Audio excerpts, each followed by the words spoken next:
প্রিয় দর্শক, এই মুহূর্তে আমরা সামনে যেটা দেখছি সেটা হচ্ছে বাঘা শাহী মসজিদ।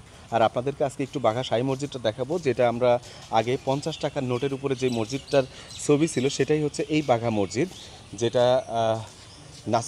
সুলতান নাসিরুদ্দিন নসরত শাহ 1523 খ্রিস্টাব্দে নির্মাণ করেন বাঘা শাহী মসজিদ। এটা আপনার যেটা মুঘল আমলেই বলা যায়, 502 বছর আগে এটা নির্মাণ হয়েছিল। বাগদাদের এক হুজুর আসছিলেন ইসলাম প্রচারের উদ্দেশ্যে। তো এখানে আসার পরে তিনি এখানে যখন অবস্থান করেন তখন বসা অবস্থায় তখন তাকে এই জঙ্গল এরিয়া ছিল, তো তখন তাকে দেখা যায় যে অনেকগুলো বাঘ তাকে পাহারা দিচ্ছিল। তো আমরা এখানে এই যে 50 টাকার নোটের উপরে এই মসজিদটা দেখতে পাচ্ছি, এটাই হচ্ছে সেই শাহী মসজিদ। তো সেই সময় সেই বাঘ তাকে যখন পাহারা দিচ্ছিল, এলাকার লোকজন দেখে যে ওনাকে বাঘ পাহারা দিচ্ছে এবং এটা একটা বিরল ঘটনা।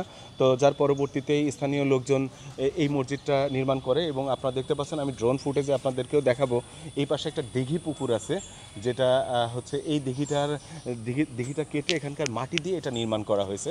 এবং তৎকালীন মুঘল স্থাপত্য শৈলী আমরা এখানে লক্ষ্য করতে পারছি। এই বিল্ডিংয়ের এই মসজিদের যে ডিজাইন আছে এখানে, তো আপনারা এখানে দেখতে পাচ্ছেন, এটা মুঘল স্থাপত্য শৈলীর বেশ কিছু নিদর্শন আমরা এখানে দেখতে পাচ্ছি। এই হচ্ছে আমাদের বাঘা মসজিদ। তো আজ এই পর্যন্তই। আমার সম্পূর্ণ ভিডিও আসছে ইউটিউব চ্যানেল শাহাবুল ট্রাভেল ব্লগে।